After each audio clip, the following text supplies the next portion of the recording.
Hello friends, RK computer class में आप सभी का स्वागत है। आज की वीडियो में हम औसत से संबंधित प्रश्नों के टाइप 2 के प्रश्नों को डिस्कस करेंगे। इससे पहले की वीडियो में हमने टाइप फर्स्ट के प्रश्नों को डिस्कस किया हुआ है। यदि आपने वीडियो वॉच नहीं किया हुआ है तो आप प्लेलिस्ट में वीडियो वॉच कर सकते हैं, या प्लेलिस्ट इस वीडियो के एंड में यहाँ पे शो होगी, आप वहाँ से भी वॉच कर सकते हैं। आइए इस वीडियो को शुरू करते हैं। टाइप 2 का कॉन्सेप्ट क्या है? कोई भी श्रेणी जिनके दो क्रमागत पदों का अंतर हमेशा समान हो तो इस प्रकार की श्रेणी का औसत क्या होता है? हमेशा बीच वाली संख्या होती है। औसत क्या होता है? बीच वाली संख्या होती है। या औसत बराबर प्रथम पद प्लस में अंतिम पद बटा 2 होता है। अगर बीच वाली संख्या हमें नहीं प्राप्त होगी तो हम क्या करेंगे? औसत बराबर प्रथम पद और अंतिम पद को दोनों को ऐड करके बटा 2 कर देंगे तो हमें औसत प्राप्त हो जाएगा। जैसे अब यहाँ पे मान लीजिए श्रेणी जो होती है या तो पूर्ण संख्या में होंगी, क्रमागत पूर्ण संख्याओं की श्रेणी होगी, या क्रमागत प्राकृतिक संख्याओं की श्रेणी होगी, या क्रमागत विषम संख्याओं की श्रेणी, या क्रमागत सम संख्याओं की श्रेणी, या कोई अन्य श्रेणी जिनके दो क्रमागत पदों का अंतर हमेशा समान हो।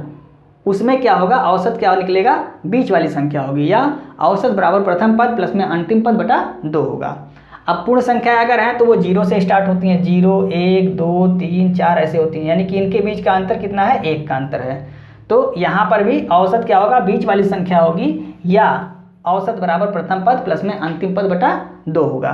या मान लीजिए प्राकृतिक संख्या है वो 1, 2, 3, 4, 5 मतलब 1 से स्टार्ट होती है। यहाँ भी अंतर कितने का है? 1 का है।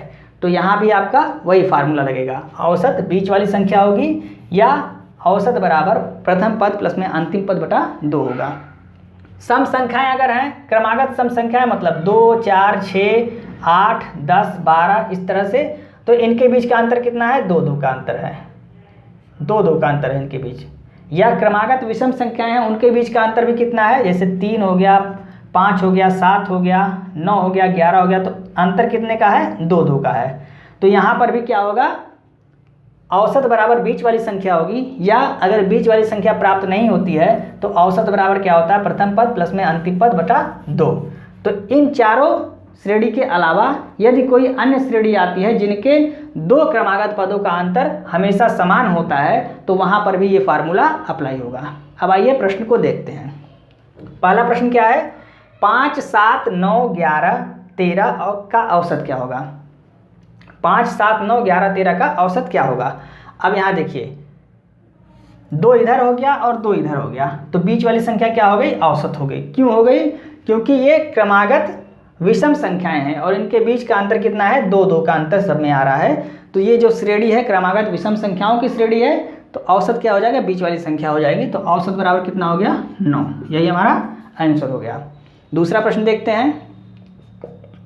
4, 6, 8, 10, 12, 14, 16, 18, 20 का औसत निकालना है। यहाँ क्या है? ये क्रमागत सम संख्याओं की श्रेणी है। यहाँ पर अंतर कितने का है? 2, 2 का अंतर है। तो बीच वाली संख्या क्या हो जाएगी? औसत हो जाएगी। 4 इधर से और 4 इधर से, तो बीच वाली संख्या क्या हो गई? औसत हो गई। तो औसत बराबर क्या हो गया? 12। यही आंसर हो गया। या मान लीजिए अगर हम प्रथम पद और अंतिम पद भी करते हैं तो भी 12 ही आएगा। जैसे यहाँ देखिए 13, 5 कितना हो गया? 18 बटा 2, तो 9 दूनी 18, यानी यही आएगा। लेकिन हमको इसको करना ही क्यों है? जब हमको यहाँ पे बीच वाली संख्या प्राप्त हो जा रही है तो हम तुरंत ऑप्शन देख के टिक कर देंगे, आगे बढ़ जाएंगे। इसको करने की जरूरत ही नहीं है।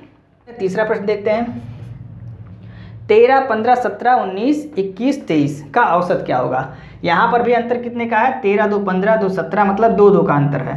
तो यहाँ बीच वाली संख्या ये 3 हो गया, 3 हो गया, बीच वाली संख्या नहीं मिली। अब यहाँ 6 ही अंक है लेकिन हमें बीच वाली संख्या नहीं मिली। 7 होता तो बीच मिल जाता, 3 इधर 3 इधर और बीच वाली संख्या मिल जाती। लेकिन यहाँ 6 है तो क्या करेंगे? प्रथम और अंतिम को जोड़ के बटा 2 कर देंगे।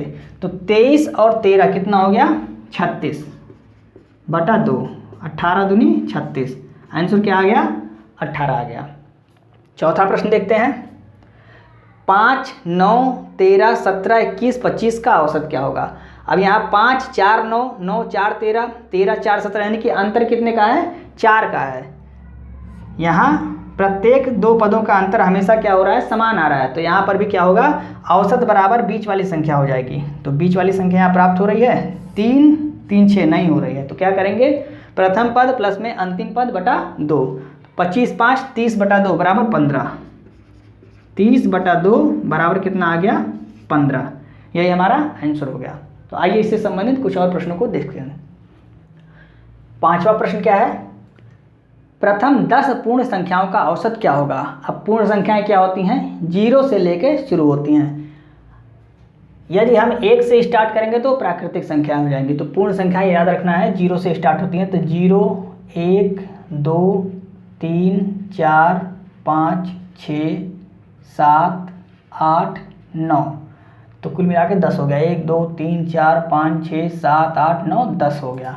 अब इनका औसत निकालना है। औसत बराबर योगफल बटे संख्या, या चूंकि इनके बीच का अंतर कितना है, 1 है। अभी हमने बताया है कि यदि पूर्ण संख्याएं हैं तो इनके बीच का अंतर कितना होता है, 1 होता है। और जब 2 क्रमागत पदों के बीच का अंतर समान हो तो औसत बराबर प्रथम प्लस में अंतिम बटा 2। तो औसत बराबर प्रथम प्लस में अंतिम बटा 2, यानी कि 9/2 बराबर 4.5। ये हमारा औसत हो गया। औसत बराबर कितना आ गया, 4.5। छठा प्रश्न क्या है, यदि A, B, C, D, E 5 क्रमागत विषम संख्याएं हो तो औसत क्या होगा। 5 क्रमागत विषम संख्याएं हैं तो औसत क्या होगा। अब यहाँ संख्या नहीं दी गई है, हमें औसत निकालना है।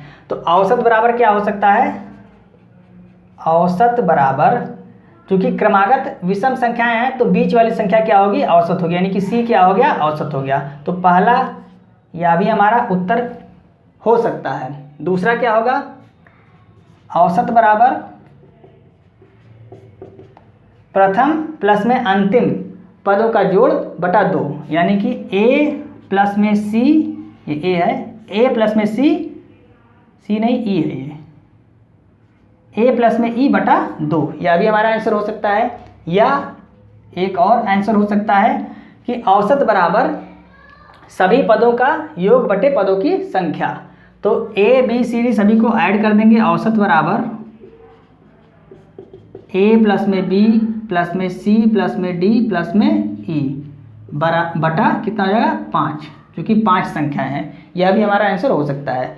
तो यदि ऑप्शन में इनमें से कोई भी एक उत्तर दिया हुआ है तो आपका टिक करके आगे बढ़ जाएंगे, अगर नहीं है तो इनमें से कोई नहीं हो जाएगा। 7वां प्रश्न क्या है, 3 के प्रथम 9 गुणजों का औसत क्या होगा। तो गुणज या अपवर्त, इसको याद रखना है। यह शब्द कभी कभी दे देता है और गुणज नहीं देता है, तो हम थोड़ा कंफ्यूज हो जाते हैं। तो क्या करना है, इसको याद रखना है। अब 3 के प्रथम 9 गुणज, यानी कि 3 का पहाड़ा हम 9 बार पढ़ देंगे तो हमें 9 गुणज प्राप्त हो जाएंगे। तो 3 दूनी 6, 3 त्रिक 9, 3 चौक 12, 3 पची 15, 3 छक 18, 3 सत 21, 3 अठे 24 और 3 नवा 27, यानी 1, 2, 3, 4, 5, 6, 7, 8, 9, 3 के 9 गुणज प्राप्त हो गए। और इनका औसत निकालना, तो औसत बराबर, चूंकि अंतर सब में समान है, 3 का ही अंतर है, तो औसत बराबर प्रथम प्लस में अंतिम बटा 2। तो औसत बराबर 27 और 3 कितना हो गया, 27 प्लस में 3 बराबर 30/2 बराबर कितना हो गया, 15, यानी कि औसत कितना आ गया, 15। ये हमारा आंसर हो गया। अब मान लीजिए 3 के 50 गुणजों का औसत निकालना होगा। तो अब 3 का पहाड़ा हम 50 बार थोड़ी लिखेंगे। अब वहाँ पे क्या करेंगे, प्रथम पद प्लस में अंतिम पद बटा 2। अब आप कहेंगे अंतिम पद कैसे प्राप्त होगा वहाँ पे, तो यहाँ देखिए 3 के प्रथम 9 गुणज, यानी कि 3 का गुणज निकालना है।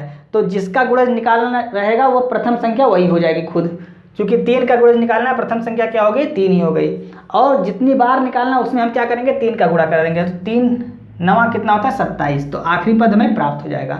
अब मान लीजिए हमें निकालना है 5 के प्रथम 25 पद, 5 के प्रथम 25 पदों का गुणज निकालना है। तो प्रथम पद क्या हो गया, 5 हो गया, और प्लस में 25वां पद क्या हो गया, तो 25 में 5 से गुणा करेंगे, 25 25 125 हो गया, बटा 2 कर देंगे, यानी कि 130/2 काट देंगे, 2 छक 12, 2 25 10, यानी कि 65 हमारा उत्तर आ जाएगा।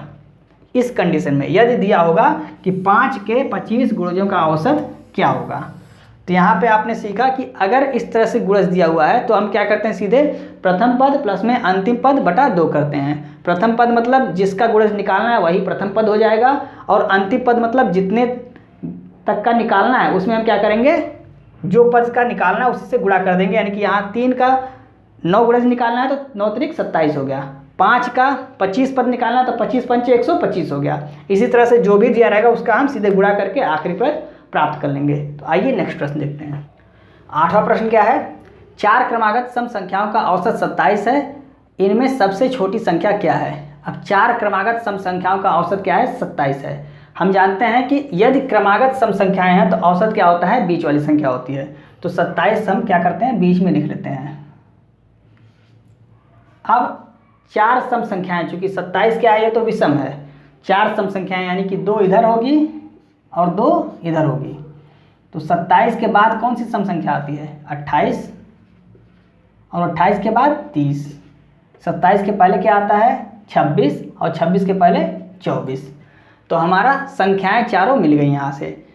यदि यहाँ पे जो संख्या दी गई होती है, ये 4 दिया हो, यानी कि अगर सम संख्या दिया होगा तो यहाँ जो औसत देगा ये हमेशा विषम ही देगा। अब जैसे इस प्रश्न में दिया हुआ है 5, यहाँ विषम संख्या दी गई है, यानी कि संख्याओं की संख्या क्या है, विषम है। 5 क्रमागत संख्याएं सम संख्याएं हैं, तो यहाँ पे जो औसत देगा वो सम देगा। लेकिन अगर सम मतलब 4 दिया हुआ है या 6 दिया हुआ है या 8 संख्याएं दिया गया है, तो औसत हमेशा क्या देगा, विषम ही देगा। क्योंकि औसत विषम होगा तब उसके आगे का क्या होगा, हम सम निकाल लेंगे या पीछे का सम निकाल लेंगे। तो यहाँ पे हमें संख्याएं प्राप्त हो गई कितनी, 24, 26, 28 और 30। अब इनमें सबसे बड़ी संख्या क्या है, 30 है। तो हमारा आंसर क्या हो गया, 30, यही आंसर हो गया। 9वां प्रश्न देखते हैं, 5 क्रमागत सम संख्याओं का औसत 42 है, तो सबसे बड़ी तथा सबसे छोटी संख्याओं के बीच का अंतर ज्ञात करें। अब चूंकि 5 क्रमागत सम संख्याएं हैं तो हमेशा औसत क्या होता है, बीच में होता है। तो 42 आपका सम है, बीच में हो गया। 42 के बाद क्या आता है, यानी 2 इधर आएगा और 2 इधर, कुल मिला के 5 संख्याएं हो जाएंगी। 42 के बाद क्या आएगा, 44, 44 के बाद 46, 42 के पहले 40 और 40 के पहले 38। अब क्या कह रहा है, सबसे बड़ी तथा सबसे छोटी संख्याओं के बीच का अंतर ज्ञात करना है। तो सबसे बड़ी है यहाँ पे आपका 46 और माइनस सबसे छोटी क्या है, 38। अब इनके बीच हम अंतर निकाल देंगे, कितना आ जाएगा, 8 का अंतर आ जाएगा। 38, 2, 40 और 6, 46, यानी कि 8 का अंतर आ गया। ये हमारा आंसर हो गया। 10वां प्रश्न क्या है, 3 संख्याओं का औसत 15 है, यदि उनमें से 2 संख्याएं 7 और 28 हो तो तीसरी संख्या क्या होगी। सबसे पहले वीडियो में हमने पढ़ा हुआ था कि योगफल बराबर औसत गुणे संख्या। तो यहाँ औसत दिया हुआ है और संख्या दी गई है, तो हम योगफल निकालेंगे तीनों संख्याओं का।